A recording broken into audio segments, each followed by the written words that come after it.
Hi, my name is Janet George, Grace Ambassador. Thanks for joining me in my Fall Festival workshop.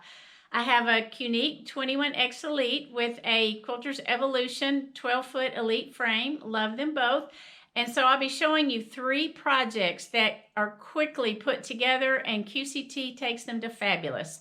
The first is a simple fall table runner. Just buy some fabric, put 2 borders on it, and then use QCT 6 Pro with gold to put it together. Here's the basic steps. To quilt this project, we'll be using QCT 6 Pro Gold. We'll tap on the gold features and choose borders and corners. The first thing we have to do is let QCT know where the corners are of our borders. So I'm going to move the needle up here to this top left corner. And then I'll be placing all the other corners where you see the pink dots. So the next one will be there. And then I'll just proceed to do that all the way around.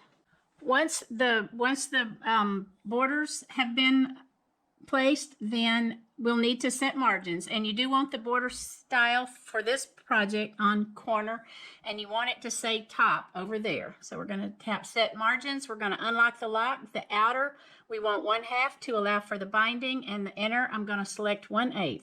Okay, now I need to get patterns. It's numbered there, so it makes it real easy. So for the corner, I am choosing Swirling Leaf from Ann Bright, open. And then for the border, I will be selecting a Swirl of Leaves border, open. And now I need to save it. So I tap on the blue disc, and I've actually already got one version saved. I'm just going to tap on it and say save and say yes, I'll overwrite it. And now I am ready to quilt it. So I will tap on sew all because I want all of it to sew.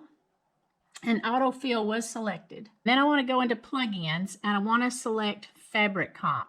And this is so that my stitching will align exactly with my border. So in fabric comp, you will see this dark line across the top, okay?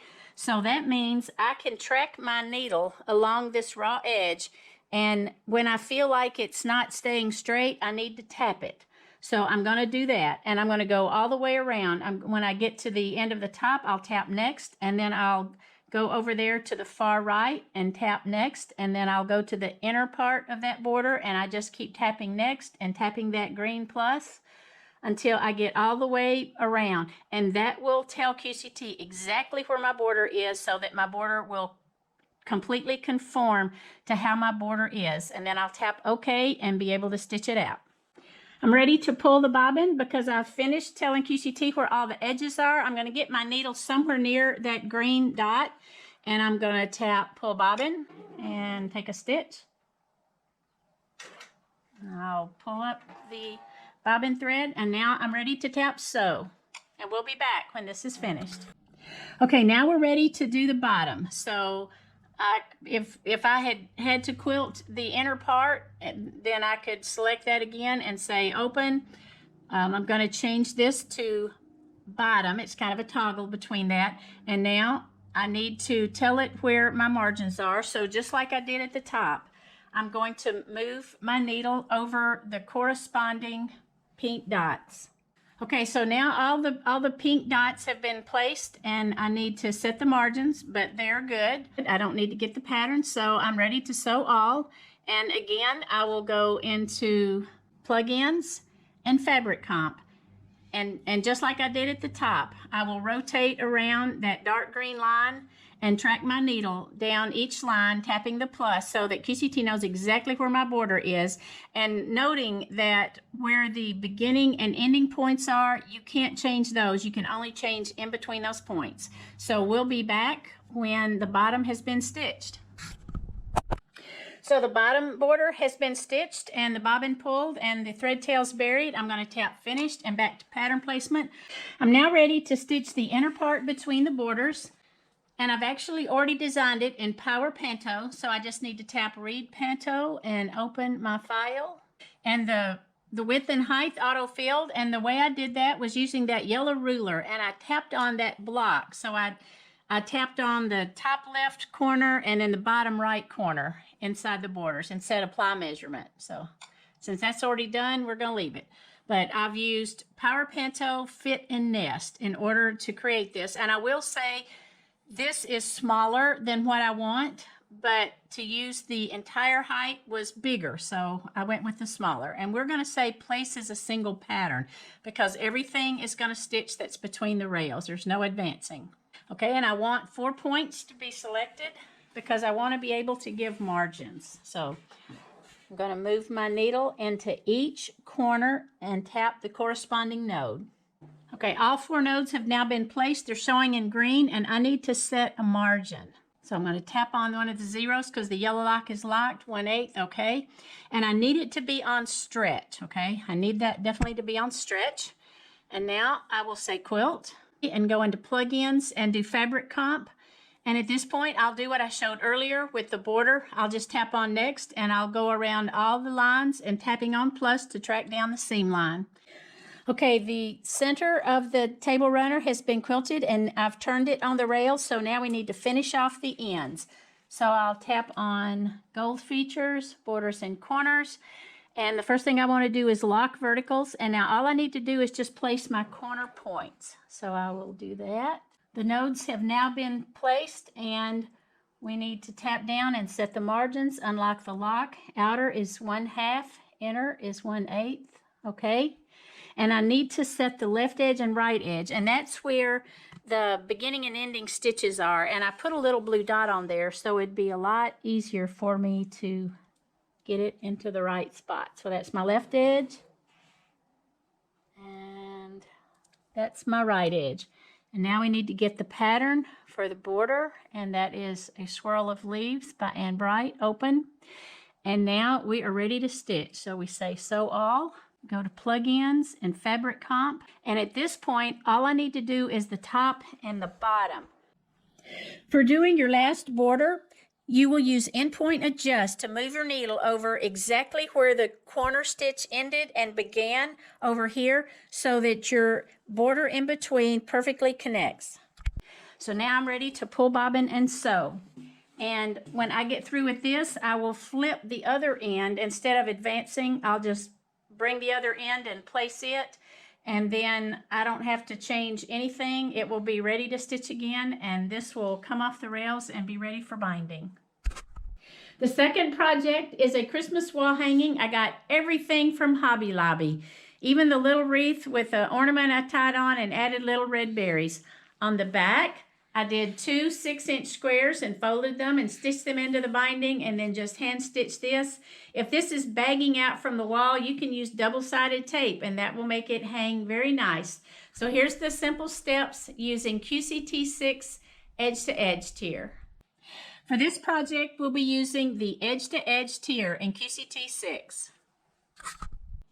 The pattern I've selected is Let It Snow from Urban Elements, and I am ready to let QCT know where the top and side edges of my project are. On this screen, I will get my placement marks in case something should happen that I needed to restart. Okay, I've got my placement marks made, and it's time to pull the bobbin. And we're ready to sew. I've now advanced the project, and I'm ready to place the bottom, so I'll tap there. When you get to the bottom of the project, I've already placed the nodes on the side, but it's cutting it off. So I won't have a lot of wasted stitching at the bottom. So this is such a nice program, a nice tier in QCT to use. So I'm ready to pull my bobbin, and then this will be finished. The third project is a great gift for a child to give at Christmas. What you would do is double stitch this on your long arm and then let your kid color it with the new Sharpie fabric markers. I give creds to Kelly Klein for this idea, and then you can also hang it on the wall with double-sided tape and no wall gets damaged. So here's the simple steps on how to do that. To start out, we're going to tap on Select and Sew. The pattern that we will open is a gold pattern from October 2018 called Wicked. We will open that. The first thing we will do is tap multi and say, okay, we want 1.6 center. And I already have a blue dot there marked in the very center. So I'm going to put my needle over this and tap the gray node. And I'm not going to move my machine again for a long time. I want my needle to stay over that point. I already know that my block is going to be 4.5 inches. So the yellow lock is locked. I'm going to tap and say 4.5. Okay. And now that's all I need to do here. So I'm going to tap the word pattern. Would you like to place this pattern again? No. I now want to select another pattern. It's in block. And it's the butterfly that's on its side. And we're going to say open. I'm going to go ahead and tap the node to place it. It looks very hard to see, so we're just going to tap on the magnification line so that it makes it much easier to see. And now I'm going to change the size to 3. Okay. And we need to rotate it a little bit. So by tapping on that word reverse, it switches the blue arrows, and I'm going to kind of tilt it a little bit there. And I need to make it a little smaller, so I'm going to tap on this icon to shrink it down a little bit. And it looks like I need to move it down just a tad. And you'll notice that when I make changes, the node turns to gray as if it's not placed, which means it's not. So only at this point, I'm going to shift my needle just a tiny bit down and see if I like the placement a little better. And I do, okay? And then I can, let's see, maybe I want to reverse it. And you can just tinker all you need right here to get that placed exactly like you want it. And when you're satisfied, then tap that node and then tap pattern, because that's what places it, so to speak, or saves it like it is. Would you like to place this pattern again? No. At this point, you would save the design by tapping on that blue disc up there. To save time, I'm not going to do that, but consider that saved, and then you would X out and go back into Select and Sew, and then go to wherever you saved that file just then. And this is the file patterns, the path, so you'll be able to know where you were. So this was where I had already saved one earlier, so I'm going to open that up, and I'm going to tap on multi, and okay, and now I need to place the node. So I'm going to move this back over that blue dot, okay, and I'm going to tap that gray node, and it turns it to green, and I'm going to tap pattern. I want to stitch this twice, so would you like to place it again? Yes, okay. And again, I'm going to tap that gray node, and it places it directly over where I had just placed it. And then I'm going to tap pattern, and I'm going to say no. This is going to allow my pattern to stitch twice, which that's what I want for this project. Then I'll say quilt. And now I'm ready to pull my bobbin. And it takes that one stitch. And I'm going to pull up the bobbin and tap sew. And then as it gets through with the first stitching, I'll show you what I'm going to do in between the first stitching and the second. It just finished stitching the frame one time. Now it needs to stitch it the next time. It says move to next and sew. And then we'll be back when this is finished stitching. Okay, it's doing the lock stitches at the end of the second stitching of the frame. And now it's saying move to next, because you've got to stitch the butterfly. So it's very nice. It stitched the frame twice, and now it's going to stitch the butterfly twice. And we're not going to pull bobbin, we're just going to say sew. And we'll be back when it gets to the end. Okay, the last 3 lock stitches have been made, and it's time to pull the bobbin. I'll pull it away and get it close over and take that single stitch. And because I don't plan on washing and drying this, it's just going to be a wall hanging, I'm just going to clip it close, and the same with the beginning. And now it's time to take it off the rails and add the border and the binding and get it colored in. I'm now ready to color my design. I'll be using Stained by Sharpie fabric markers. I highly recommend that you take each marker and put a little tick mark to see how it colors on your fabric. And I put a little mark of each color so that I won't mess up as I'm coloring. Thanks for joining me in my workshop, and I hope you'll enjoy giving them a try. Happy fall, y'all.